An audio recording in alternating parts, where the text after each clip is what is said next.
जब भी मेरी चाची नहा धोकर साफ कपड़े पहनती थी तो मेरे चाचा जी उनको स्टोर रूम में बंद कर देते थे। और जिस दिन भी चाची नहीं नहाती तो चाचा जी उनका बहुत ख्याल रखते थे। उनको गिफ्ट और मिठाइयाँ भी ला कर देते। वे सारे नखरे उठाते और बहुत प्यार भी करते थे। रात जानने के लिए मैं चाची के कपड़े पहनकर उनके कमरे में चली गई। उसके बाद जो हुआ उसे देख मेरे पैरों तले ज़मीन निकल गई। मेरा नाम संजना है। मेरी उम्र 23 साल है। मैं अपनी दादी और चाची के साथ रहती हूँ। मैं 8 साल की थी जब मेरे माता पिता का एक कार एक्सीडेंट में देहांत हो गया। उसके बाद दादी ने ही मेरा पालन पोषण किया। चाचा जी को शराब पीने की आदत थी। वे रोज़ देर रात को शराब पीकर घर आते, लेकिन मेरी दादी वही पुरानी सोच थी कि शादी के बाद सुधर जाएगा, जिम्मेदारी बढ़ जाएगी और पत्नी घर में आ जाएगी तो फिर वह बाहर भी जाया करेंगे और वह उनको बाहर जाने से रोक लिया करेगी। लेकिन यह बहुत ही बुरी सोच थी कि जिस लड़की को आप शादी करके अपने घर ला रहे हो वो कोई डॉक्टर नहीं है जो आकर आपके बेटे को ठीक कर देगी। शादी एक जिम्मेदारी है जो किसी ऐसे इंसान पर पड़नी चाहिए जो इसे अच्छे से निभा सके। फिलहाल कुछ दिन बाद मेरे चाचा जी की शादी हो गई और चाची जी हमारे घर आ गई। चाची के घर आने के बाद मेरे चाचा जी में कुछ बदलाव तो नज़र आने लगा, लेकिन उनकी शादी के बाद एक अजीब सा वाक़या होने लगा जिसे देखकर मैं बहुत हैरान थी। चाची जी हमसे बहुत प्यार करती थी। वे बहुत अच्छी थी, लेकिन उदास रहती थी। मैंने अपनी दादी से कहा कि कहीं चाचा चाची के साथ लड़ाई झगड़ा तो नहीं करते हैं।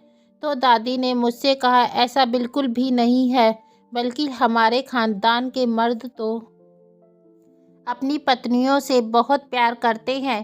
तेरी चाची को तो खुश होना चाहिए कि उसे इतना अच्छा पति मिल गया है। दादी को उनकी तारीफ करने के लिए कोई ना कोई बहाना चाहिए था, मगर मेरे चाचा के साथ कुछ ना कुछ गड़बड़ जरूर थी। यह देखकर बहुत ज़्यादा परेशान हुई जब चाची को स्टोर रूम में बंद कर दिया जाता और उनसे कहा जाता, यही सज़ा है तुम्हारी, अब तुम्हें यहीं रहना पड़ेगा। रात के वक्त भी चाची वहीं बंद रहती, जबकि उस समय तो चाची को चाचा के कमरे में होना चाहिए था। जब मैं स्टोर रूम की विंडो से चाची को देखती तो उनका सर झुका हुआ होता। जब मैं चाची को देख रही थी तो उन्होंने मुझे देखकर अपने आंसू चुपके से साफ किए थे और मैंने देखा कि आज तो चाची ने नई साड़ी पहनी हुई थी। वह नहा धोकर आई थी। वह आज तो बहुत ज़्यादा प्यारी लग रही थी। मैंने चाची से कहा, आज तो आप बहुत प्यारी लग रही हो। मेरी चाची का रंग गोरा था। उनके लंबे घने खूबसूरत बड़े बाल थे और मेरी चाची का नाम सुमन था। मैंने चाची से पूछा कि आप रो क्यों रही हो और इस तरह स्टोर रूम में क्यों हो। उन्होंने मुझसे कहा कि मैं रो नहीं रही हूँ, मेरी आँख में कुछ चला गया है, उसकी वजह से मेरी आँखों से आंसू आ गए। मुझे पूरा विश्वास था कि चाची रो रही थी। मैंने चाची से पूछा, इतनी रात को आप इस समय कमरे में क्या कर रही हो, जबकि चाचा तो अंदर है, आपको भी अंदर होना चाहिए। चाची ने मुझसे कहा, कुछ नहीं, बस ऐसे ही कुछ देखने आई हूँ। यहाँ जब मिल जाएगा तब चली जाऊँगी। मुझे लगा कि चाची मुझे बताना नहीं चाह रही है, इसलिए मैं वहाँ से चली गई। मेरी समझ में नहीं आ रहा था कि चाची तो आज नहाई हुई इतनी खूबसूरत लग रही हैं। चाचा को तो चाची को कमरे के बाहर जाने ही नहीं देना चाहिए था। मैं खाना खाकर अपने कमरे में चली गई। मैं सुबह जब अपने कमरे से बाहर आई तो चाची मुझे स्टोर रूम में ही मिली। पता नहीं चाची पूरी रात स्टोर रूम में क्या कर रही थी। मैंने इस बात पर ज़्यादा ध्यान नहीं दिया। ऐसे ही करते करते 4 दिन निकल गए। एक दिन मैं चाची के हमारे साथ ही बैठी थी, तभी चाचा का फ़ोन आया। उन्होंने कहा कि मैं आज रात खाना घर पर नहीं खाऊंगा। मेरे चाचा का हुक्म था कि चाची खाना रोज उनके साथ ही खाया करेंगी। चाची को बहुत तेज भूख लग रही थी। मैंने उनसे कहा कि कोई बात नहीं, आज आप हमारे साथ बैठकर खाना खा लेना। लेकिन जैसे चाची हमारे साथ खाना खाने के लिए बैठी, मेरी दादी ने कहा कि इतनी गंदी बदबू कहाँ से आ रही है, लगता है जैसे कोई चीज़ सड़ गई हो कमरे में। मैंने बोला, अभी तो सब जगह की सफाई की है मैंने, फिर पता नहीं यह बदबू कहाँ से आ रही है। चाची के मुंह से एक शब्द तक नहीं निकला। वो अपना सर नीचे झुकाकर जल्दी जल्दी खाना खाकर वहाँ से चली गई। उनके जाते ही बदबू भी खत्म हो गई। दादी ने कहा, लगता है बदबू इसी के पास से आ रही है, पर यह ऐसी गंदी होकर क्यों घूम रही है? इस उम्र में भी नहीं नहाया जाता। मैंने दादी को बोला, धीरे बोलो, चाची ने सुन लिया तो वो बुरा मान जाएंगी और हो सकता है शायद उनको नहाना ना पसंद हो। दादी ने कहा कि क्यों पसंद नहीं है, अभी तो गर्मी है। गर्मी में तो रोज़ नहाना ही चाहिए, और जिन लड़कियों की शादी हुई है उन लड़कियों को वैसे भी अपने आप को ज़्यादा साफ सुथरा और अच्छा बनाकर रखना चाहिए। आदमियों को ऐसी बातें पसंद होती है। तू भी मेरी बात ध्यान से में रखना। जब तेरी शादी हो तो तू रोज़ नहा धोकर साफ सुथरी रहना। आदमियों को साफ सुथरी रहने वाली औरतें अच्छी लगती है, और यही बात है, तेरी चाची को समझाना बहुत ज़रूरी है। मैं इससे बात करके आती हूँ। दादी इतना कहकर वहाँ से चली गई। दादी ने चाचा के कमरे में जाकर उनसे क्या कहा, और यह बात चाची को कितनी अच्छी और बुरी लगी। लेकिन मैंने देखा कि चाची अगले दिन भी नहीं नहाई।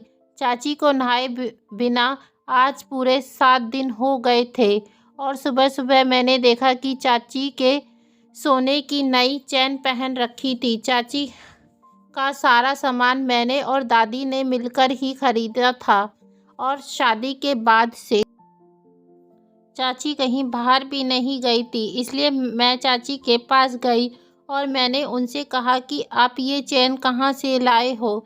चाची ने मुझसे कहा कि तुम्हारे चाचा ने दी है। मैंने उनसे कहा, मुझे लगता है आज चाचा बहुत ज़्यादा खुश हैं। अच्छी बात है, आपस में उपहार देने से प्यार बढ़ता है। चाची मुस्कुराकर रह गई और मुझसे कहने लगी कि हाँ, अभी तो मूड अच्छा है, लेकिन रात को कुछ नहीं पता कि कब मूड खराब हो जाए। इतने में चाय की प्याली मेरे हाथ से चाची के ऊपर गिर गई, जिसकी वजह से चाची को नहाना पड़ा। चाची मुझे बहुत ज़्यादा परेशान लग रही थी, जैसे उन्होंने कोई गुनाह किया हो। वो बहुत घबराई हुई थी। मैंने कहा, यह तो बहुत अच्छा हुआ, चाय के बहाने ही सही वो नहाई तो सही। उस समय चाची के अंदर से बहुत गंदी बदबू आ रही थी, क्योंकि गर्मी का समय था। चाची नहाकर बहुत ज़्यादा खूबसूरत लग रही थी, और मैंने देखा उन्होंने आज के दिन बहुत अच्छी साड़ी पहन रखी थी। पर मैंने चाची से नहीं कहा कि नहाकर आप बहुत अच्छी लगती हो, मगर मैं उनकी प्रशंसा करना चाहती थी, ताकि वह समझ जाए कि अगर वह नहा धोकर साफ सुथरी रहेंगी तो सब उनकी प्रशंसा करेंगे और उनसे खुश रहेंगे। लेकिन मैंने देखा कि मेरी चाची जब भी नहा धोकर तैयार रहती है तो चाचा उन्हें स्टोर रूम में बंद रखते हैं। इस बार मैंने चाची के पास जाकर देखा तो वह बहुत ज़्यादा रो रही थी। मैंने उनके पास जाकर उनसे पूछा कि चाची, आप क्यों रो रही हो? तो उन्होंने मुझसे कहा कि तुम चुप हो जाओ, नहीं तो तुम्हारे चाचा सुन लेंगे। मैंने कहा, तुम यहाँ क्या कर रही हो और रो क्यों रही हो? तो चाची ने मुझसे कहा कि एक दिन तुम समझ जाओगी कि यह सब क्या हो रहा है, लेकिन पता नहीं क्यों यह सब मेरे साथ ही क्यों हो रहा है। चाची ने और भी ज़्यादा रोना शुरू कर दिया। मैंने चाची से बोला, मुझे सारी बात साफ साफ बताइए कि यह क्या हो रहा है और आप यहाँ सारी रात क्या करती हो? तो चाची कहने लगी कि तुम्हें पता है कि तुम्हारे चाचा शराब पीते हैं। तब मैंने कहा कि हाँ मुझे पता है, पर दादी कहती थी कि चाचा की शादी हो जाएगी तो वो सुधर जाएंगे। चाची ने कहा कि वो रोज़ शराब पीते हैं। और जब मैंने कहा यह सब तो ठीक है, मगर इस बात का चाचा की शराब पीने से क्या मतलब है, आप यहाँ क्यों हो? तो वह कहने लगी, मुझे नहीं पता, मैं कुछ नहीं जानती, तुम मुझे छोड़ दो और मुझे यहीं रहने दो। पर मेरी तो कुछ समझ में नहीं आ रहा था। फिर कुछ दिनों बाद चाची के नहाना छोड़ दिया। उनके जिस्म से फिर से बदबू भी आने लगी थी। इस बार बहुत गर्मी पड़ रही थी। चाची जब भी दादी के पास आकर बैठ जाती तो दादी अपनी नाक को अपने हाथ से ढक लेती या फिर दुपट्टे नाक पर रख लेती थी। मैंने दादी से इशारा करके कहा था कि वह ऐसा ना किया करे, चाची को बुरा लगता होगा। तो दादी कहती है, आखिर इसको नहाने में क्या परेशानी है, क्यों नहीं नहाती है? इसकी माँ ने इसको यही सब सिखा कर भेजा है। दादी की इस बात को सुनकर चाची बहुत ज़्यादा परेशान रहती थी और शर्मिंदगी से भी उनके चेहरे पर दिखाई देती थी। लेकिन मैंने देखा चाची जब जब नहाती थी तो चाचा उनको स्टोर रूम में भेज देते थे। जिस दिन चाची नहीं नहाती थी तो चाचा चाची को बहुत ज़्यादा ख्याल रखते थे और उनको अच्छे तोहफे देते, उनके नखरे उठाते थे और उनको प्यार भी करते थे। इन सब का क्या मतलब था? दादी तो कहती थी कि आदमियों को साफ़ सुथरी औरतें पसंद होती हैं, जिनके जिस्म से खुशबू आ रही हो, जिनके अच्छे बाल बनाए हो, अच्छे अच्छे कपड़े पहने हो। मेरी चाची तो इतनी सुंदर थी कि उनका रंग भी गोरा था। मुझे पता लगाना था कि इस घर में आखिर क्या हो रहा है। मुझे अब यह सब पता करना था कि तभी कुछ दिनों बाद मुझे मौका भी मिल गया। दादी चाची को लेकर सुबह सुबह अचानक अपने साथ किसी काम से लेकर चली गई थी और मुझे बोल दिया था कि चाचा को बता दे कि वो चाची के साथ अपनी बहन के घर जा रही हैं और जल्दी ही आ जाएंगी। तब तक मैं अपना और चाचा का ख्याल रखूं, क्योंकि चाचा भी उस रात घर नहीं आए थे और दादी और चाची को अर्जेंट जाना पड़ गया था। इसलिए वो चाचा से बिना मिले ही चले गए थे। जल्दी जल्दी मैं चाची अपना कमरा लॉक करना भी भूल गई थी। उनके घर से निकलते ही मैंने सोचा कि मुझे क्या करना है। चाचा घर आए तो सीधा अपने कमरे में चले गए थे और आवाज़ देने लगे कि मेरे लिए पानी लेकर आ जाओ। मैं जल्दी जल्दी नहाकर चाची के कपड़े पहनकर पर्दे के आगे खड़ी हो गई। इस तरीके से खड़ी हुई कि चाचा को सिर्फ मेरे पैर ही दिखे। मैंने चप्पल भी चाची की पहन ली थी और मेरा रंग भी चाची की तरह ही गोरा था। अभी मैं कमरे के बाहर खड़ी हुई थी तो चाचा अजीब तरह की बातें करने लगे। मुझे पहले पहले उनकी बात समझ में नहीं आई, लेकिन धीरे धीरे जैसे ही मुझे उनकी बातें समझ में आने लगी, मेरे पैरों तले ज़मीन ही निकल गई। चाचा ने कहा, आज तो फिर से नहाई है, बड़ी साफ सुथरी बनी फिरती है। अगर तू नहीं नहाएगी तो क्या हो जाएगा? तेरी खूबसूरती ख़त्म हो जाएगी, तेरा रंग काला हो जाएगा। चाचा ने ऐसा कहा और कोई चीज़ उठाकर मेरे पैरों में दे मारी। जब मैंने नहाने के लिए मना किया है तो फिर क्यों नहाती है? वो बुरी तरह से चीख रहे थे। आज मुझे पता चल गया कि मेरी चाची इतना डरी हुई क्यों रहती हैं। वह रोज़ रोज़ क्यों नहीं नहाती थी। थोड़ी देर बाद वो गंदी गंदी गालियाँ बकने पर आ गए। अब मैं और ज़्यादा सब्र नहीं कर सकती थी। मैंने पर्दा हटाया और उनके कमरे के अंदर चली गई। मुझे देखकर वो हैरान रह गए। उन्होंने अपना सर नीचे झुका लिया और पूछा, क्या तुमने मेरी सारी बातें सुन ली है? मैंने कहा, हाँ। आखिर क्या बात है? आप मुझे बताइए कि आप चाची को नहाने पर इतना गुस्सा क्यों करते हो? फिर उन्होंने मुझे सारी बात बताई, जिसको सुनकर मैं दंग रह गई। उन्होंने कहा कि मेरा एक दोस्त था जिसकी बीवी बहुत सुंदर थी। बहुत लड़के उसे पसंद करते थे और वह मेरे दोस्त को छोड़कर किसी और लड़के के साथ भाग गई। मैं डरता था कहीं सुमन भी ऐसा ना कर दे। क्योंकि वह बहुत सुंदर है, इसलिए मैं उसे नहाने नहीं देता था। किसी आदमी की नज़र उस पर ना पड़े और वह हमेशा मेरी ही बनकर रहे। चाचा जी के इन शब्दों से तो मैं दंग रह गई। मैंने बोला, चाची ऐसी नहीं है। अगर वह ऐसी होती तो तुम्हारे जुल्मों को ऐसे चुपचाप ना सहती।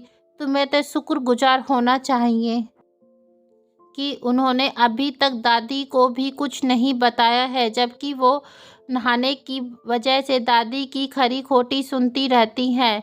मेरे ये शब्द जैसे चाचा को मानो पिघला रहे हों।